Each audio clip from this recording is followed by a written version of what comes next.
Hi guys, இன்னைக்கு நம்ம ஒசூர்மை team வந்திருக்க place okay ridge international high school. இங்க வந்து பாத்தீங்கன்னா நம்ம வரம் ஹாஸ்பிட்டல் ஒரு பிரம்மாண்டமான ஃபங்க்ஷன் எடுத்துட்டு இருக்காங்க. இதுல கலந்துக்க வர சீஃப் கெஸ்ட்டை வெல்கம் பண்றதுக்காக தான் நம்ம ஒசூர்மை டீமை இன்வைட் பண்ணியிருந்தாங்க. ஸோ இங்க வந்து பாத்தீங்கன்னா நம்ம ஒசூரோட MLA Y Prakash sir and mayor Sathya sir, அது மட்டும் இல்லாம நம்ம ஒசூர்ல இருக்கிற உமன்ஸ் காலேஜ் இருக்குல்ல, சென்ட் ஜோசப் காலேஜ், ஸோ அவங்களோட சீஃப் எல்லாருமே வந்து கலந்துக்கிட்டாங்க. அண்ட் அது மட்டும் இல்லாம இத்தனை நாளா நம்ம டிவிலேயே பார்த்துட்டு இருந்த பட்டிமன்ற பேச்சாளர் பாரதி பாஸ்கர் மேமும் வந்திருந்தாங்க. அண்ட் டாக்டர் வெங்கட் ஸ்கேனோட ஆர்கனைசரும் இங்க வந்திருந்தாங்க. ஸோ இந்த ஃபங்க்ஷன்ல வந்து பாத்தீங்கன்னா நிறைய ஈவெண்ட்ஸ் பண்ணியிருந்தாங்க. ரங்கோலி, அப்புறம் மெஹந்தி அண்ட் டிராயிங் ஃபங்க்ஷன் சொல்லி பயங்கரமா பண்ணிட்டு இருந்தாங்க. சரி, இது மட்டும் தானே நம்ம பார்த்துட்டே இருக்கும்போது பாத்தீங்கன்னா குட்டிஸோட எல்லாரோட குட்டிஸோட டான்ஸ்லாம் வேற லெவலில் இருந்துச்சு.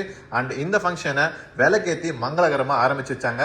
ஸோ அங்க இருந்த குட்டிஸ் கூட எல்லாம் ஃபன் பண்ணிட்டு நம்ம சுத்திட்டு ஒரு ரவுண்ட் அடிச்சுட்டு இருந்தோம். ஸோ நம்ம மிக்கியோட ஃப்ரெண்ட்ஸ் எல்லாருமே வந்து நம்ம கூட சேர்ந்து ஃபன்னா போட்டோஸ்லாம் எடுத்துக்கிட்டாங்க. ஓகே ஃப்ரெண்ட்ஸ், நீங்களும் வீடியோஸ் பார்த்துட்டு இருப்பீங்க. இந்த ஃபங்க்ஷன்ல யாரெல்லாம் கலந்துக்கிட்டீங்க, அங்க யாரெல்லாம் என்ன பாத்தீங்க அப்படின்றத கமெண்ட்ல லீவ் பண்ணுங்க. Okay friends, by.